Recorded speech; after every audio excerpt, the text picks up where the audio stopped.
Kate Falcha. Welcome to Irish Granny Helen. And this is part 2 in our video on Darlie Routier. And if you haven't seen the first video, by the time we're talking here, I will have uploaded it on Wednesday afternoon. And I broke it up into 2 sections because it was a bit long and I didn't want to take your whole work day. And this is the story of a young woman who was put on death row for allegedly killing her sons and almost stabbing herself to death. And it's still to this day a controversial subject. So we ended the last video putting forward a list of reasons why she did not get a good defense, a list of reasons why the prosecutor engaged in all kinds of unethical behavior, and now there's other things to think about. And the big question we ended with was, how did Darlie sleep through the attack? She said that she was a light sleeper and she was sleeping downstairs to get away from the baby. Her sons were on the living room floor. They were doing, one of those things kids love to do, pull out the sleeping bags, lie on the floor, watch a movie, big treat, have popcorn, and they fell asleep and she was on the couch. And her husband was upstairs with the baby. So now we're going to talk about something I think is just fascinating. Lisa Gibbons, who apparently is some sort of TV person, she had a show and she had the jurors come on to her show. They did not believe that Darlie could have slept through this attack. But the lawyer who made the YouTube video that I've been talking about here, who analyzes crimes on YouTube, let me see if I can get the name of it for you. I'll tell you again because I recommend it. It's very interesting and well thought out. And if you have time to spend, it's well worth the time. So this is a YouTube video. It's 3 hours long. You're welcome. I watched it for you. It's called Darlie Routier, New Evidence Uncovered, and the title of the YouTube channel is Behind Criminal Minds. Excuse me. So the lawyer who created this, he had been a prosecutor on a class action suit years previously against the makers of Fen-phen. Does anybody remember Fen-phen? It was the Ozempic of its time. He handled thousands of cases, and he had talked to many, many, many people personally, one-on-one, who'd been harmed by this drug. Well, it's actually a combination of drugs. And he was fully aware of the side effects. So in 1997, the Fen-phen was a combination of 2 drugs in a pill form, and it was withdrawn from the market because of unprecedented settlements that came to the court. It was shown that this pill caused pulmonary hypertension and heart valve damage. And not only was this true and proven to be true, people who took it ended up dying of heart failure, but the lawyers for the company knew ahead of time that it was true and didn't pull it off the market. But it caused other problems too. That was the one that was the big factor in the court case, the suit that took it off the market. It was easy to prove. You could see imaging on the screen of hearts in failure from young women. 25-year-old women were dropping from this. But there were other problems that were not as much highlighted, and some were neurological problems, things like short-term memory loss, severe depression, and severe sleep disturbances. So he personally handled thousands of these cases. He was one of the big prosecutors in this lawsuit that happened previous to, well, actually don't know for sure. the time relationship between Darlie's case and this Fen-phen case, but it must have happened after the murders because she was taking the drug. It had not been taken off the market. So he said that there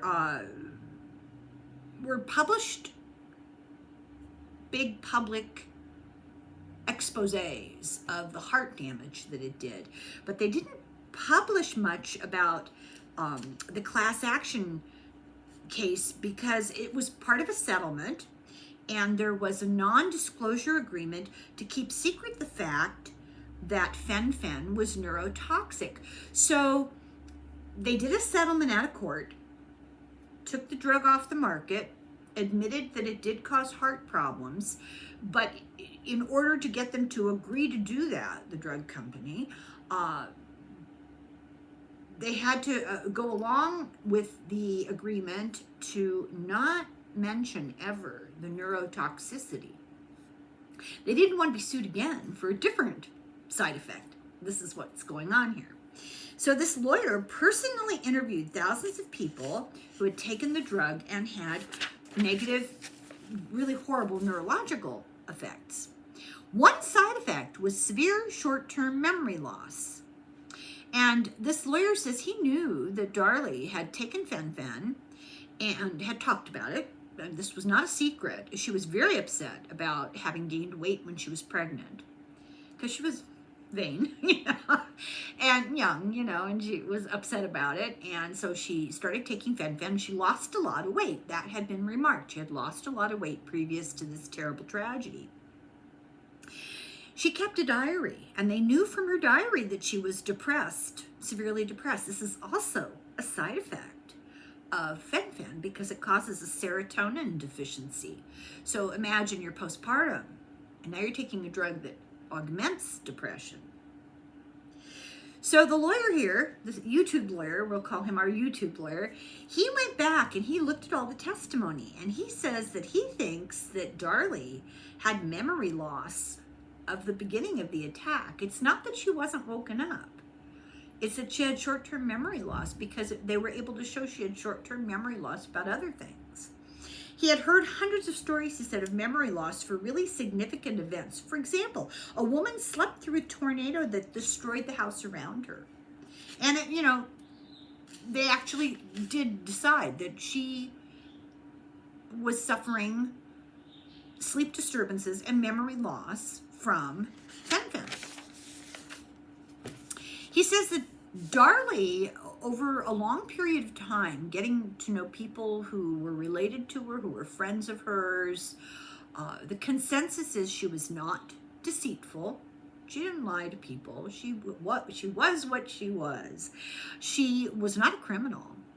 He believes she had neurotoxicity because she'd been taking Fen-phen for 4 months, and many users had disabling symptoms after 3 weeks, and she had been taking it for a long time.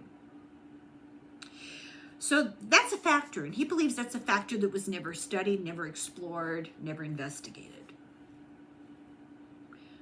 So it could lead to reasonable doubt, and maybe her story, which seems so inconsistent, and how could she have slept through it? And maybe she's telling the truth. So then he makes the argument for reasonable doubt. He says there was consistent failure of the defense team, especially around forensic evidence. For example, the state claimed that Darlie's wounds were superficial, but he said, going through the official medical documents, she had significant blood loss. She lost half the blood in her body. Her hemoglobin was so low, it was so low that it could have killed her just from a low hemoglobin. Hemoglobin has iron and it carries oxygen, and it's in your red blood cells, and when you don't have enough because you've bled out, you can't carry oxygen to your body. You can die. You can go into, if you remember, the book we did, Sebastian Younger, and he had that aneurysm, and he bled internally, and he went into hemorrhagic shock. That's what happened to him. So she had acute post-hemorrhagic anemia, and that can kill you, even when the bleeding is spinally stopped. even if they give you blood. At that point, you're already so compromised. She had to go into surgery for hours to repair her neck. It wasn't superficial. Her blood pressure seemed okay because, yeah, you can have a really devastating injury, and for a while your blood pressure will maintain as normal. That's a survival tool of the body. Adrenaline, oh, here says right here, adrenaline does that. It's a survival tool. So yeah, it's to be expected in some cases. When the police arrived, she was close to bleeding to death. She was in very poor shape, and she was also confused from the loss of blood. The state claims that she didn't try to help the boys, but she was on the phone, and you can hear on the phone she did try to help them, and it was also apparent that she wasn't thinking straight. She was in shock from loss of blood.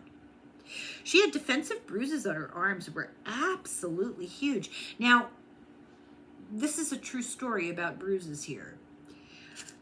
They were faint at first, so they took her into the emergency room, and she had marks, but it was no big deal. But that's normal because bruises are bleeding under the tissue, and it takes a while for the blood to accumulate.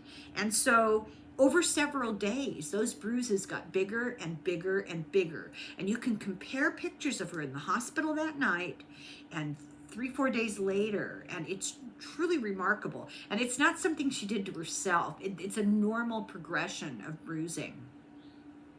She claims she was attacked while she was lying down, and she had a necklace on, and there was actually knife damage to this necklace that confirms, because of the angle or whatever, it confirms forensically that, yeah, she was lying down when that necklace was hit by the tip of the knife. The prosecutor liked to argue, or did argue, that there were financial reasons, a motive for this crime. But when you really look at their finances, you get a different picture. In 1995, they earned $264,000. That's a lot of money then. Today it would be over $500,000. And so that was the year previous to the crime. In 1996, the first half of the year, they made $111,000. So close to $250,000 today. They had $8,000 in the bank. They had $20,000 coming in from work that had been done that had not quite been paid yet. It was accounts payable. They weren't in foreclosure. That was untrue. They were not in foreclosure. They were not on the edge of insolvency. They were able to pay $90,000 cash to the lawyer, the big shot. And they were also able to pay over $10,000 for the funerals. So the prosecutor claimed that there was no sign of an intruder, but in the first 20 minutes of the investigation, they made that decision. They never took seriously what she had to say, and they never pursued any kind of serious forensic investigation to determine, was there an intruder? There was evidence of a struggle. A glass was broken, but the glass wasn't broken intentionally to make it look like, oh, look, a struggle. The glass was in a thing, like a rack hanging. And it was broken in a way that you would flail, and accidentally hit it.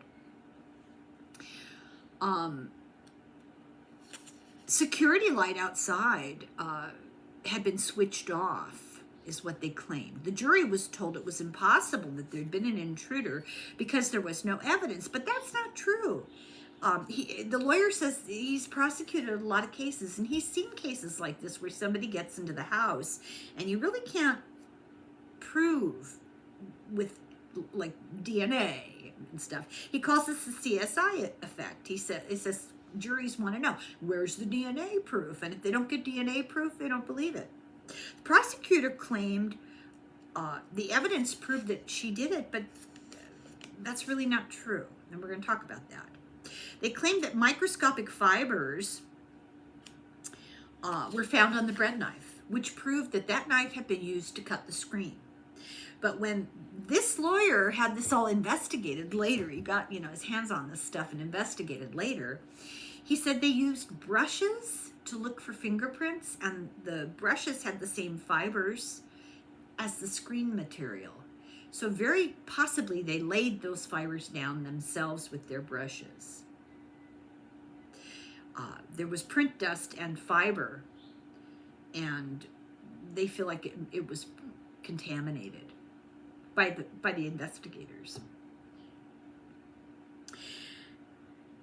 A scientist who had been hired as an expert by the first lawyer that they got rid of said that you could not conclude anything from this bread knife. It just was too tainted.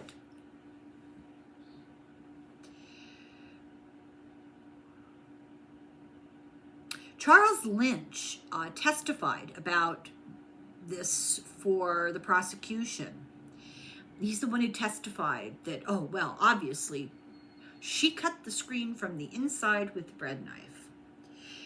Prosecution got him to say that, but he wasn't certified as a forensic investigator. He never even took qualifying tests, and he had been involved in 4 cases that were later exonerations because his testimony had been wrong. So all the justice, you can afford to hire. There was a hair found on a windowsill and where the screen was cut, and they claimed that was hers. But later, when they did DNA, finally, years and years later, it was not Darlie's. It belonged to one of the female police that were on site. Blood spatter evidence that was claimed on her nightgown and at the scene was not correct. It was presented incorrectly. The cops did not follow proper forensic procedures. One of the things that they did that was really questionable was they ignored privacy laws, and they surveilled and wiretapped Darren and Darlie after the murders, and they surveilled, secret cameras at the grave, and that's not okay. They didn't get their permission, and that's illegal. And then they gave a fragment of it to the media instead of the whole thing, which was a really devastatingly sad funeral or memorial. They were overzealous to get her. One of the cops left a bloody footprint in the garage, so that questions the integrity of the whole scene. They were willing to break the law to get a conviction. One cop pled the fifth, and I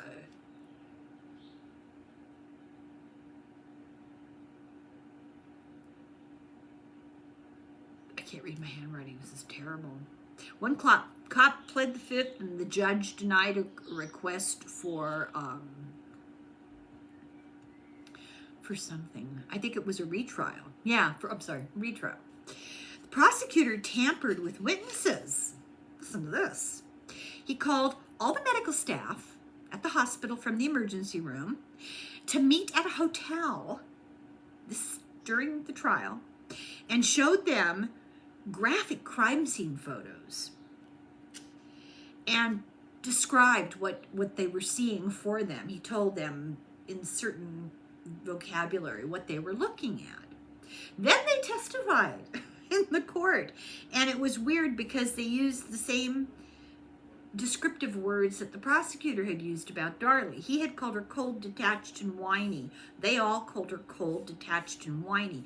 However, the medical notes from the night of the crime don't say anything about this at all. They say that she cried. They contradict completely the things that these witnesses said on the stand. Hospital witnesses had written in their medical notes that she was horrified, devastated, heartbroken, and in shock. And either they lied on the night of the crime and falsified their notes, or they lied at trial because they contradicted themselves flagrantly. Then the prosecutor in the courtroom illegally showed the silly string part of the video to the jury. And this is a socially conservative, religious county that has a 95% conviction rate. You don't want to commit a crime, or you don't want to be accused of a crime in this county, because your chances of being allowed to walk away are slim, whether you did it or not. The appellate courts in that area uphold almost all convictions. It's just a rubber stamp. The prosecutor wanted to enrage the jury against Darlie. Later, the jurors admitted, quote, "I knew she was young and that she killed her boys before I ever went in to be on the jury." Another one said, quote, "I don't think that she was as doting as people say. Who goes out and spends $2,000 on a set of breasts?" That's just incredible. They called her flashy. They said her clothes were expensive and her jewelry, too much flashy jewelry. They saw that silly string video 7 times. Later, the jurors saw the entire graveside video with hours of Darlie sobbing over the grave. And one of the jurors said, "If I had seen the whole video, I would never have convicted her." It's not rare to have grief and still laugh and celebrate with music and laughter. That is not rare, even in the death of children. People grieve and mourn differently. People act differently when they're in shock. And they actually have hours previous to the silly string, part of the same event, of her lying across the grave sobbing. And then at the very end, mustered enough to shoot off the silly string, and that was what they showed the jurors. He says he's dealt with a lot of families of dead people, and he said that they can't bring themselves to talk about them. They can't even talk about them. He says, never assume you know somebody's pain based on their external behavior. Never assume that. So what does he have to say about her defense? When they brought her into the emergency room, she was afraid to be alone. She was having panic attacks. She was in shock. She was hysterical. She was devastated and in grief, but she was also in panic for her own safety. After, when she went back home, she wouldn't leave the house. She was afraid to go out. Numerous videos and pictures of her exist before this event where she was playful and loving and attentive to her children. It's really untrue that she was neglectful. She was young and immature, but I've seen all these videos because this story has really compelled me for a long time.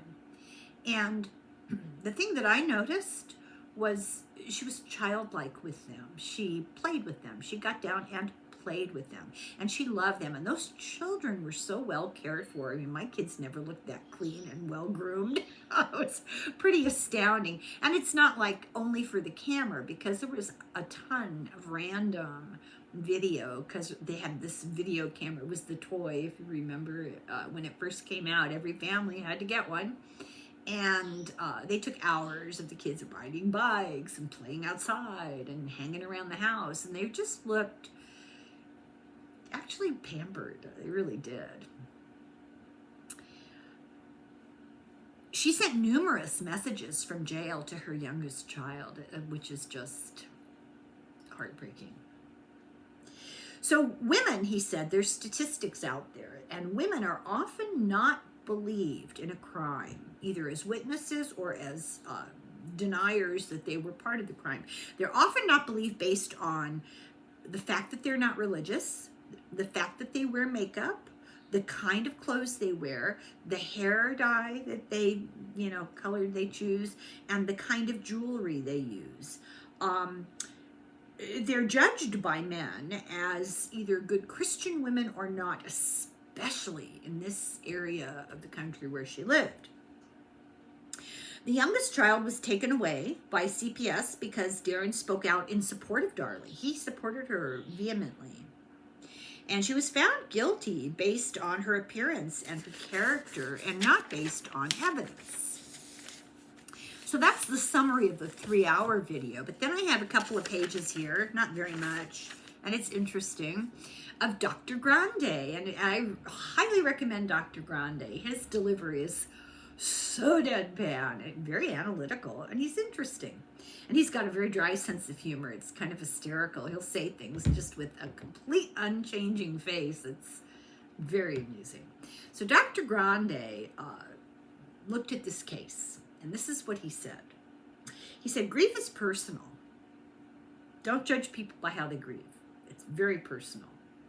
He said, Darlie had no history of violence. She wasn't a psychopath. She had no history of psychopathy, and he looked at lots of stuff with her. She's not a psychopath. She said, he said she also was not a criminal mastermind. Kind of a, maybe not real, He said the prosecution showed confirmation bias and a lack of critical thinking. He said there was a very lazy investigation, what there was of it.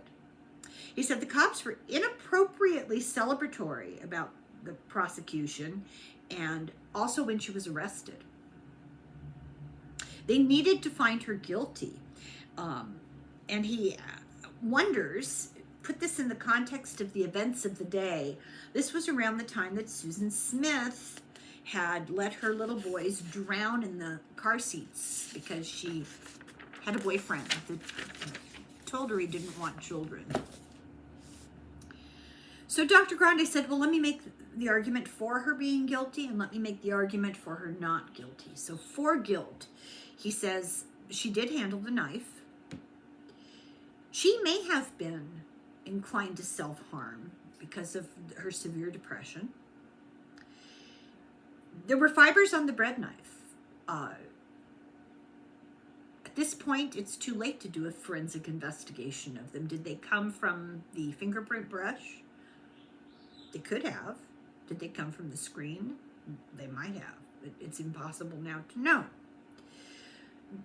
There was blood in the sink that had been washed away. And her story changed. Her story changed multiple times.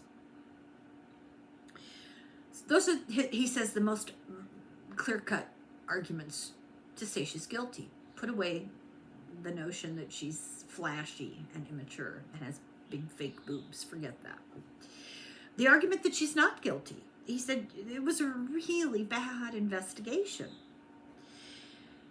There was a bloody sock found 2 houses down in the neighbor's yard, and there was no time for that to be planted because of how quickly the children died, the fact that she was hemorrhaging. It was impossible to have set that as a staged thing. Nobody ever explained the sock, the bloody sock in the yard.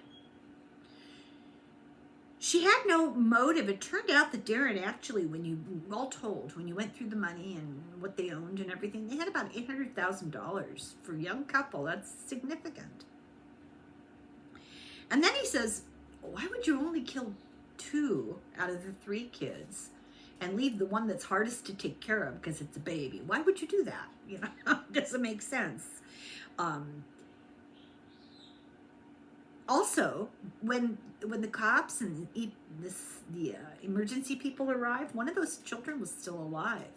Why would you call for help while one of the children was still alive who could have told on you? Why would you do that? She never confessed. She has denied steadfastly all the way through. He says too much meaning is placed on how people react in a crisis. He said it's really too easy to be convicted without sufficient evidence. It's frighteningly easy to be convicted without sufficient evidence. Police rule the system and the process, not criminal justice. The cops and the prosecutors, he said, are completely overwhelmed with confirmation bias, and they're always the first ones that are believed. He said that her arrest indicated a lack of critical thinking, and he says that if you wonder about this, it's not a new thing. This is something historically that can be seen happening time and again. He says, so if you're wondering, he recommends the story The Murders on the Rue Morgue by Edgar Allan Poe. So that's the tragic story of Darlie Routier. She is still on death row in Texas. I don't know if they've got any more ability to pursue. I think she might have come to the end of the road as far as appeals and that sort of thing. I think there was some hoo-ha about DNA being done, more DNA. But it's been over a year since I watched the videos. There's a lot of coverage about this case on YouTube. All the shows, all the true crime shows, all the true crime podcasts, you know, there's just a ton of information out there. But it also always struck me as a particularly disturbing case. Because either she did it and she's a liar and a psychopath and a malignant narcissist and a homicidal maniac, a greedy who would kill her own children to have money, or somebody else did it, and somebody else close to home might be looked at. That should have been pursued. I like to think that today that would have been the first thing they looked at. But there you go. So that's the end of the story, and I hope that you found it really interesting, and I really recommend check out Dr. Grande, because he's a hoot, and he's smart too. If there's a criminal case of some sort that you're curious about and would like me to research and tell you about, please let me know. I prefer not to get too deep into cases where living people might object and sue me. So, you know, the ones that are quite obvious and the perpetrators in prison, those are always good. And then the ones where, you know, she's in prison, but we're just talking about how well run this trial went. How legitimate is their conviction? Thank you very much for watching, and I will continue to try to find distractions. We need distractions. We need to lead with humor, good humor. So, slán go fóill.